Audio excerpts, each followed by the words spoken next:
자, 288년 전 오늘 정확하게 5월 24일입니다. 그때 35살 먹은 한 실패한 목회자, 이름이 존 웨슬리입니다. 이분이 목회의 실패를 가슴 깊이 경험하면서 런던 뒷골목의 올더스게이트라고 하는 그 거리에 자그마한 예배당에 저녁 예배를 드리면서 앉아 있었습니다. 그때 그는 방금 전까지 미국의 선교사로, 그때는 미국이 영국의 식민지였죠. 미국의 선교사로 파송이 돼서 1년 반을 선교사로 사역하는데 한 사람의 개종자도 얻지 못하고 참담한 심정을 안고 고향으로 돌아왔습니다. 그리고 그는 목사님의 아들이었고 어머니로부터 훌륭한 신앙을 물려받았고 교육을 받았는데, 그가 신앙생활을 하면서 도무지 내 마음에 기쁨이 없으니 이게 무슨 일인가 하면서 그가 갖고 있는 냉랭한 신앙 때문에 지쳐 있을 때였습니다. 근데 그 조그마한 예배당에 예배를 드리는데 누군가가 마틴 루터가 쓴 로마서 주석의 서문을 읽고 있었습니다. 그런데 그 순간에 그의 마음속에 뭔가 변화가 생깁니다. 성령이 임하신 것이라 그렇게 볼 수 있습니다.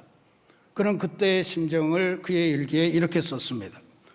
그리스도를 믿는 믿음을 통해 하나님께서 마음속에 일으키시는 변화를 묘사하는 대목을 듣는 동안 나는 내 마음이 이상하게 뜨거워짐을 느꼈다. 이상하게 마음이 뜨거워졌다. 성령의 역사입니다. 이 마음이 뜨거워지면서 그의 마음속에 새로운 희망이 솟고, 그리고 그는 마음이 뜨거워진 것에 그치지 않고 하나님이 인도하시는 대로 발걸음을 하기 시작했습니다.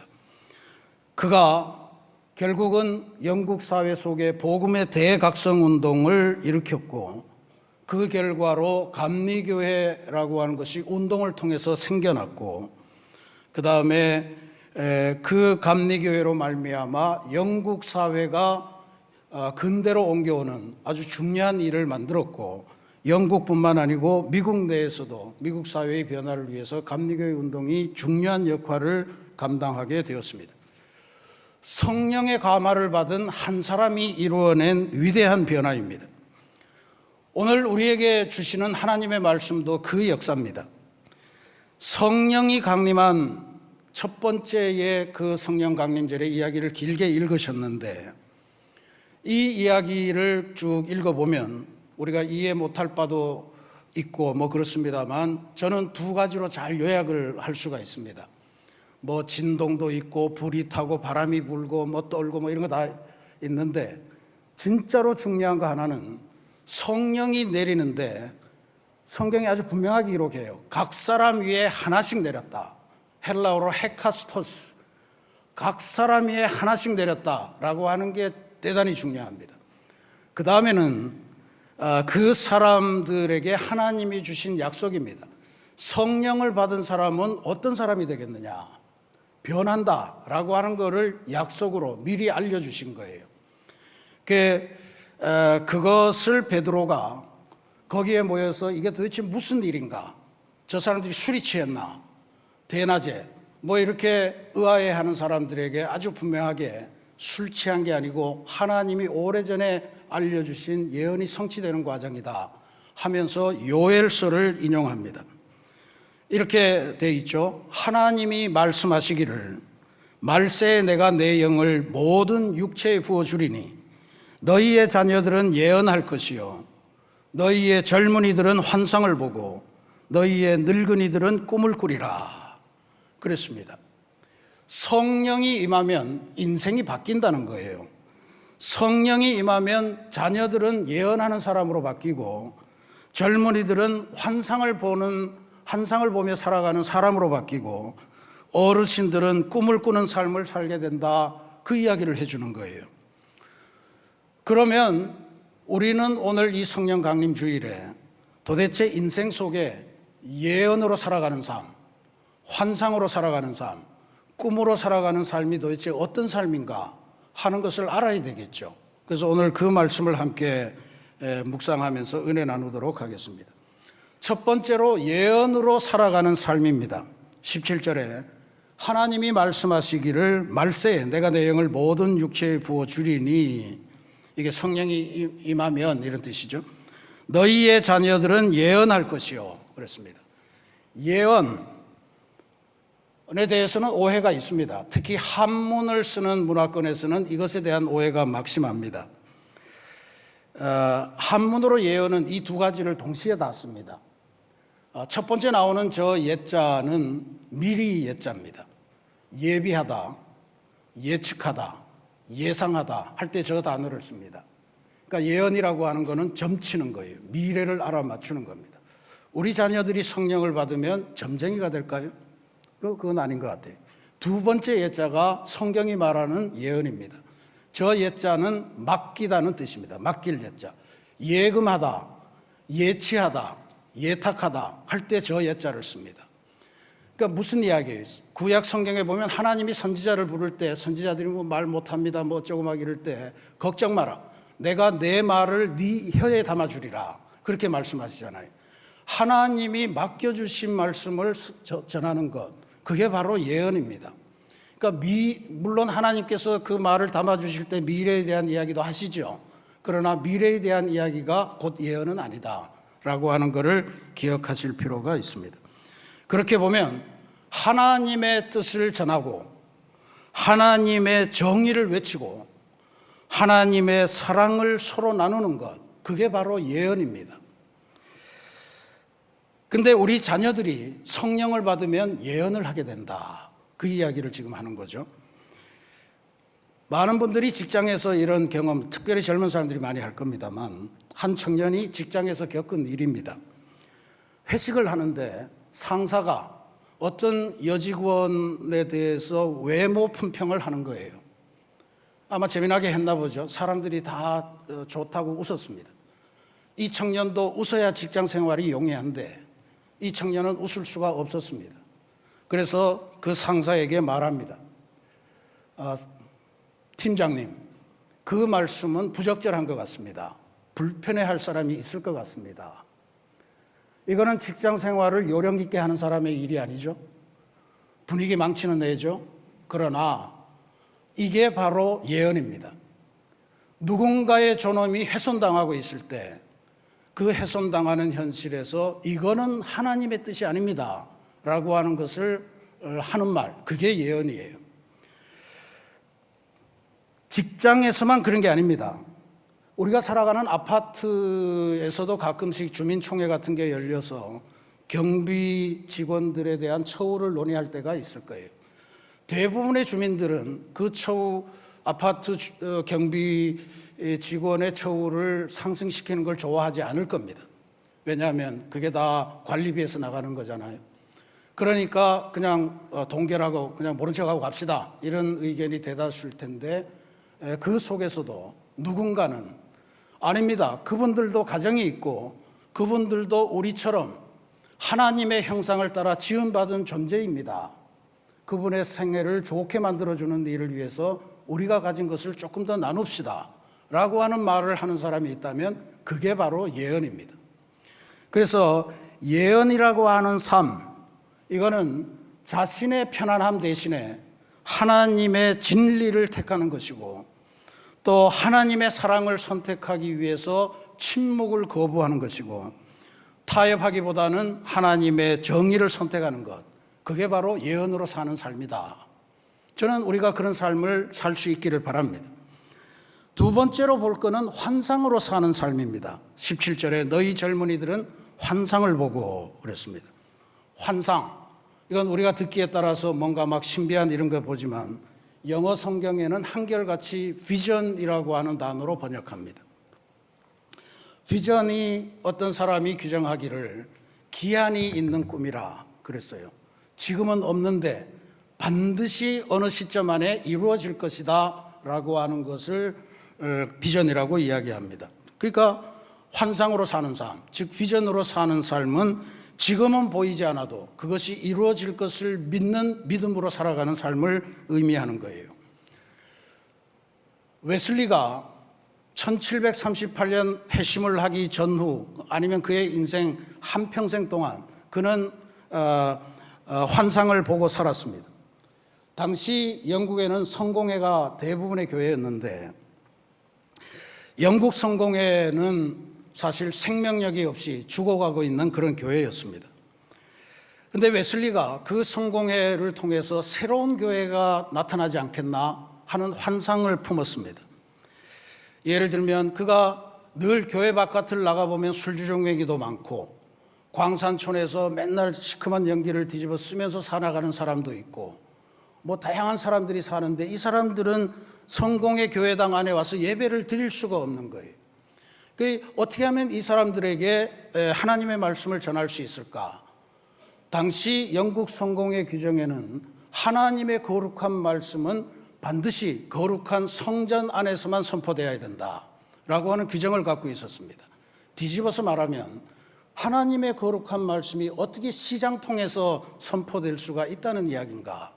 이게 오늘날 우리가 생각하면 너무 황당한 이야기인데 당시에는 그렇게 믿고 살았어요. 웨슬리가 아무리 생각해도 이 사람들을 교회로 들여올 방법은 없고 그래서 그는 과감하게 야외 설교를 하기를 선택합니다. 광산촌에 가서 광부들을 놓고 설교를 했습니다. 시장통에 가서 알코올 중독자들, 시장통에 사는 장사하는 사람들, 이 사람들을 놓고 설교를 했습니다. 영국 성공회가 성전 바깥에서 설교했다는 이유로 웨슬리를 파문시켰어요. 당시 성공회에서 파문, 더군다나 목사가 파문되면 생명을 잃는 것에 준하는 행동입니다. 그때 웨슬리가 선언합니다. 이제는 저 교회가 아니라 이 세계가 나의 교구다. The world is my parish. 우리 예배당 입구에 있는 둥그런 지구가 있고 한 곳에 쓰여 있는 게 바로 그 이야기입니다. 우리 감리교 운동이 출발된 모토의 메시지예요. 웨슬리가 광산촌에서 시장에서 설교를 하니까 수많은 사람들이 하나님의 말씀에 열광하고 이제 새로운 삶을 살아야 되겠다고 하는데 어떻게 하는지를 몰라요. 웨슬리가 기도하는 중에 그러면 사람들을 조직해야 되겠다. 그래서 12명씩 예수님처럼 12명씩 조직을 하고 그 사람들이 들은 설교의 말씀, 읽은 설교의 말씀을 가지고 자기의 사회적인 삶, 영적인 삶을 점검하고 더 좋은 사람으로 변화되기 위한 것을 하도록 그렇게 운영했습니다. 그게 우리가 지금 드리고 있는 속회예요. 이 속회를 통해서 영국 사회에 위대한 변화를 만들어냈다라고 하는 것이 중요합니다. 한편으로 웨슬리는 자기가 일일이 다니면서 다 설교를 할 수 없으니 평신도 설교자를 훈련시킵니다. 영국 성공회는 안수받은 목사만 하나님의 말씀을 설교할 수 있다라고 하는 규정도 갖고 있었어요. 웨슬리는 이 좋은 하나님의 말씀을 훈련받으면 다 설교해야지 하면서 평신도 설교자를 훈련합니다. 광부도 설교자로, 농부도 설교자로, 노동자도 설교자로, 심지어 여성들도 설교자로 훈련시키고 과감하게 평신도 설교자로 파송을 했습니다. 그게 영국 사회를 변화시킨 아주 원동력이 되었습니다. 환상으로 산다는 것, 환상을 마음에 품고 그걸 그냥 꿈으로만 간직하고 사는 게 아니고 그걸 구체적으로 나의 삶의 실천으로 만들어냈던 그 위대한 삶의 결과입니다. 저는 이 환상으로 사는 삶, 이것을 지난 주일에 하나님께서 하나님 품으로 데려간 우리 정준영 집사님, 37살의 청년입니다. 이 사람을 통해서 다시 한번 확인합니다. 제가 10년 전에 이 교회에 왔을 때 특별히 아주 우람하고 아주 순박하게 생긴 청년 하나가 일부러 저를 찾아왔습니다. 그리고 자기 소개를 쭉 하더군요. 자기는 그때 당시 27살이었겠죠. 자기는 지금 천안에 있는 모 대학의 대학원에서 공부를 하고 있는데 또 중고등부 교사를 하고 있고 청년부의 회원으로 있습니다. 근데 자기 아내는 지금 병원에서도 원인을 찾지 못하는 병이 여러 가지가 동시에 존재하고 있습니다. 사실 너무너무 괴로워서 잠도 잘 못 자겠고 약을 먹을 때마다 부작용을 염려해야 되고 그래서 어떤 약을 먹으면 살이 찌고 어떤 약을 먹으면 두드러기 나고 온갖 병을 다 앓고 있었습니다. 그런데 그분의 이야기의 핵심은 그걸 위해서 기도해 달라는 게 아니었어요. 목사님, 저는 비전이 있습니다. 제가 섬기고 있는 우리 새신교회 중고등부, 그리고 제가 회원으로 있는 우리 새신교회 청년부, 이게 부흥해서 이 역사를 책임질 겁니다 라고 하는 그 꿈을 이야기하는 거예요. 그걸 위해서 기도해 달라는 거예요. 그러니까 실제로 이 사람은 그냥 그걸 꿈만 갖고 있는 게 아니고 계속해서 그 꿈을 이루기 위해서 언제나 청소년들이 모여 있는 곳에는 이 정준영 집사가 선생님으로 계셨고, 젊은이들이 수련회를 가거나 농촌 활동을 가거나 어디든지 그가 불편한 몸을 이끌고도 그 자리에 참여를 했습니다. 그런데 그가 몸담고 있는 것만 아니에요. 우리 교회 어린이들도, 그때 어린이들도 얼마나 정 선생님을 좋아했는지 모릅니다. 아마 큰 덩치가 부러웠고 어디를 눌러도 쿠션이 있어서 아주 좋아했던 것 같아요. 그런데 그걸 전혀 귀찮아하지도 않고 너무너무 기뻐하고 같이 장난치고, 때로는 아이들이 놀리기도 해요. 선생님 왜 이렇게 배가 많이 나서 뭐 온갖 것으로 놀리는데도 그걸 다 기쁨으로 받아주면서 즐거워하고 그러던 청년이었습니다. 지난 바자회 때가 마지막으로 교우들과 마주친 건데 그 주변을 해서 너무너무 힘들었던 것 같아요.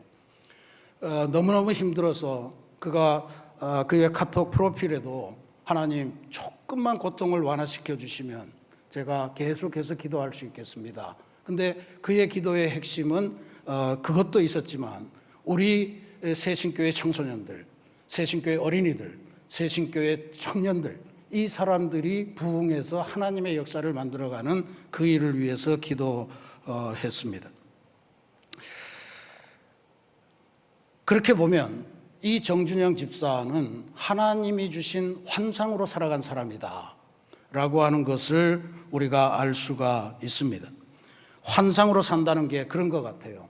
내 삶으로는 사실은 불가능이라고 이야기하는데 하나님께서 주신 환상이기에 가능하다고 믿는 것입니다. 내 삶의 불가능 속에서도 하나님의 가능성을 믿는 삶, 그리고 그 일이 현실로 이루어질 것을 믿고 꾸준하게 기도하는 것, 그게 바로 환상으로 살아가는 삶인 줄로 믿습니다. 마지막으로 꿈으로 사는 인생입니다. 너희 늙은이들은 꿈을 꾸리라. 그때 내가 내 영을 내 남종과 여종들에게 부어주리니 그들이 다시 예언할 것이요. 늙은이라는 번역을 읽을 때마다 불편한 마음이 드는 것은 사실입니다. 근데 젊은이는 괜찮은데 늙은이라고 그러면 좀 이상해요. 다 나이를 표현하는 건데 아마 젊은 것은 좋은 것이고 늙음이라고 하는 것은 뭔가 입에 올리기가 싫은 그런 말이기 때문에 그런 것 같습니다. 그래서 어르신이라는 말로 바꾸어 설교하고자 합니다. 성령을 받으면 어르신들이 꿈을 꾸게 된다는 거예요. 꿈도 미래를 향한 꿈입니다. 이게 대단한 놀라운 역설 아닙니까? 우리 여기 나이 드신 분들이 꽤 계신데 나이가 들어가면서 점점 옛날 생각을 많이 하지 않습니까? 회상하고. 그래서 새칭 그런 농담 비슷한 것도 있죠. 라떼는 말이야, 라떼는 말이야. 그 이야기를 많이 합니다. 근데 지금 여기서 성령을 받으면 노인들이 꿈을 꿀 것이다 하는 이 꿈은 과거를 해상하는 게 아닙니다. 미래를 향한, 미래를 위해 주시는 하나님의 꿈을 이야기하는 거예요. 성령이 임하면 어르신들이 미래를 꿈꾸게 된다는 건데 미래를 꿈꾸는 게 뭘까? 꿈으로 사는 게 뭘까? 제가 또 경험한 한 장로님을 여러분들에게 소개해 드리려고 합니다. 언젠가 한 것 같기도 한데 이 교회 아니고 그전 교회에 있을 때의 장로님입니다. 우리 감리교회에서 감독회장 선거를 여러 번 주도하셔서 감독회장님들을 선거를 통해 배출했는데 많이 기여하셔서 별명이 킹메이커라고 하는 별명을 갖고 계신 장로님이었습니다. 근데 80세에 접어드던 그해 겨울에 우리 정기당회가 있기 전에 담임 목사인 저를 찾아오셔서 대화를 나누셨습니다. 그러면서 지금까지 당신이 교단을 위해서는 정말 수고를 많이 했는데 이제 남은 인생은 자기가 몸담았던 이 본교회를 위해서, 본교회 부흥을 위해서 뭔가 일을 하고 싶다 하는 소원을 피력하시면서 이번 당회 때에 당신을 전도대장으로 임명해 달라는 거예요. 장로님 그거 안 됩니다. 이미 전도대장 있고 대신에 그러면 특별 전도대장으로 임명해 드리겠습니다.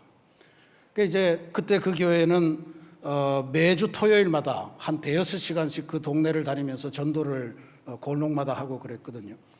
이 장로님이 전도대장으로 임명을 받고 나서부터 매 토요일마다 날씨가 춥든 덥든 비가 오든 하여튼 계속해서 그 전도띠를 두르고 그렇게 하나님의 말씀을 전하는 삶을 살았습니다. 3년을 했어요. 3년을 특별 전도대장으로 하셨는데 나중에 알고 보니까 이미 당뇨가 한 30년 앓으셨고 신부전도 있었고 그런 속에서도 내 마지막 소원을 하나님께서 주신 그 꿈을 향해서 내가 헌신하고 싶습니다. 그래서 제가 그 다음에 이제 병원에 입원하셨을 때 가서 여쭤봤습니다. 아니 장로님 도대체 어떻게 그런 생각을 하시게 됐는가 했더니 이제 장로님도 옛날 이야기를 하시더군요. 시무장로 은퇴를 하면서 장로님도 이제 나는 교회를 위해서 특히 감리교회를 위해서 할 만큼 다 했고 내 인생 참 수고했다고 생각한다. 그래서 이제는 은퇴하고 나면 그저 교회 예배나 잘 다니면서 예배 드리고 그러면서 천국 가는 날만 기다리면서 그렇게 좀 느긋하게 살리라. 이제 그렇게 작정을 하고 이제 은퇴 생활을 시작했는데 그 80이 넘어가는 그 2년 전쯤에 새벽 기도를 하시다가 아마 제가 설교를 했겠죠. 그 설교를 하는 중에 마음이 뜨거워졌다는 거예요. 그때 설교 내용이 뭐였습니까? 그랬더니 하나님은 아직도 성도님들을 통해서 하실 일이 있습니다. 뭐 하는 그런 설교를 했다는 그게 마음이 꽂혔는데 그 밤에 정말 꿈을 꿨답니다. 주무시다가 꿈을 꾼 거예요. 그 꿈이 뭐냐나 했더니 장로님께서 그 어디 골목에서 아이들에게 뭐 밥과 과자를 막 나눠주시는데 아이들이 그렇게 행복해 할 수가 없었다는 겁니다. 장로님이 그 꿈에서 깨어나서 하나님 도대체 무슨 꿈입니까? 저한테 뭘 기대하십니까? 전 이미 수고도 할 만큼 했고 그리고 이제는 더 늙어서 힘도 없고 한데 뭘 더 원하십니까? 그랬더니 하나님의 말씀이 선명하게 들려오는데 지금 내가 할 수 있는 일을 하라. 그래서 그걸 갖고 기도하다가 전도대장 그걸 생각을 했다는 거예요. 이게 꿈으로 살아가는 인생의 아주 중요한 내용 같습니다. 더욱이 오늘 말씀은 이제 자녀, 젊은이, 어르신 이렇게 세대만 구분되는 게 아니고 내가 남종과 여종에게도 영을 부으리라. 그러니까 모든 육체의 영을 부으리라 하는 오순절 성령 강림의 위대한 혁명적인 선언을 합니다. 성령은 나이도 신분도 성별도 인종도 상관없이 모든 육체에 부어진다는 사실을 선포했습니다. 그러므로 이게 꿈으로 산다고 하는 것은 나는 자격 없습니다. 나는 늙었습니다. 나는 너무 어립니다. 나는 배운 게 없습니다. 가진 게 없습니다. 뭐 온갖 가지 핑계를 거부하고 하나님의 뜻을 쫓는 것, 그게 꿈으로 살아가는 인생이라는 것을 알려줍니다. 성령이 임하면 모든 육체가 하나님의 도구가 될 수 있다고 믿는 것, 그게 바로 꿈으로 사는 인생의 핵심입니다. 성경도 이걸 증명하지 않습니까? 모세는 80세에 출애굽의 지도자로 명받습니다. 아브라함은 100세에 아들을 낳는 꿈을 꿔요. 갈렙은 85세가 되었는데 아무도 점령하기를 싫어하는 헤브론 산지, 이 산지를 지금 내게 주소서 라고 하면서 훗날 이스라엘 왕국의 수도가 되는 그 땅을 차지하지 않았습니까? 이 꿈으로 사는 인생의 모범들입니다.